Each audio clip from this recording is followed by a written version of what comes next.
أعوذ بالله من الشيطان الرجيم. بسم الله الرحمن الرحيم. الرحمن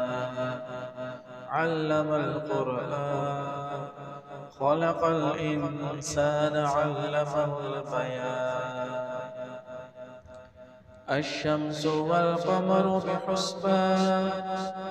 والنجم والشجر يسجدان والسماء رفعها ووضع الميزان ألا تطغوا في الميزان وأقيموا الوزن بالقسط ولا تخسروا الميزان والأرض وضعها للأنام فيها فاكهة والنخل ذات الأكمام والحب ذو العصف والريحان فبأي آلاء ربكما تكذبان خلق الإنسان من صلصال كالفخار وخلق الجان من مارج من نار فبأي آلاء ربكما تكذبان رب المشرقين ورب المغربين فبأي آلاء ربكما تكذبان مرج البحرين يلتقيان بينهما برزخ لا يبغيان فبأي آلاء ربكما تكذبان يخرج منهما اللؤلؤ والمرجان فبأي آلاء ربكما تكذبان وله الجوار المنشآت في البحر كالأعلام فبأي آلاء ربكما تكذبان كل من عليها فان ويبقى وجه ربك ذو الجلال والإكرام فبأي آلاء ربكما تكذبان يسأله من في السماوات والأرض كل يوم هو في شأن فبأي آلاء ربكما تكذبان سنفرغ لكم أيها الثقلان فبأي آلاء ربكما تكذبان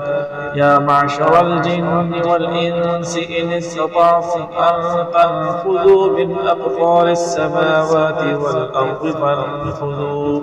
لا تنفذون إلا بسلطان فبأي آلاء ربكما تكذبان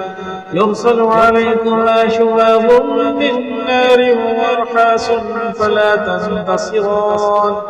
فبأي آلاء ربكما تكذبان فإذا انشقت السماء فكانت وردة كالدهان فبأي آلاء ربكما تكذبان فيومئذ لا يسأل عن ذنبه إنس ولا جان فبأي آلاء ربكما تكذبان يعرف المجرمون بسيماهم فيؤخذ بالنواصي والأقدام فبأي آلاء ربكما تكذبان هذه جهنم التي يكذب بها المجرمون يطوفون بينها وبين حميم آن فبأي آلاء ربكما تكذبان ولمن خاف مقام ربه جنتان فبأي آلاء ربكما تكذبان ذواتا أفنان فبأي آلاء ربكما تكذبان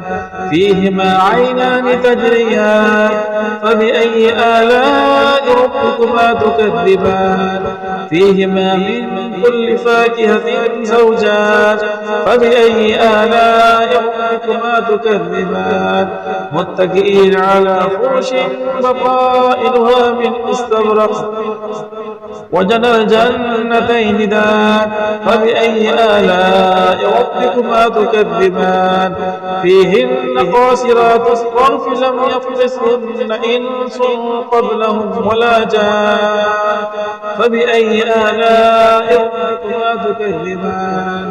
كأنهن الياقوت والمرجان فبأي آلاء ربكما تكذبان هل جزاء الإحسان إلا الإحسان فبأي آلاء ربكما تكذبان ومن دونهما جنتان فبأي آلاء ربكما تكذبان مدهامتان فبأي آلاء ربكما تكذبان فيهما عينان نضاختان فبأي آلاء ربكما تكذبان فيهما فاكهة ونخل ورمان فبأي آلاء ربكما تكذبان فيهن خيرات حسان فبأي آلاء ربكما تكذبان حور مقصورات في الخيام فبأي آلاء ربكما تكذبان لم يطمثهن إنس قبلهم ولا جان فبأي آلاء ربكما تكذبان متكئين على رفرف خضر وعبقري حسان فبأي آلاء ربكما تكذبان تبارك اسم ربك ذي الجلال والإكرام صدق الله مولانا العظيم جزاك الله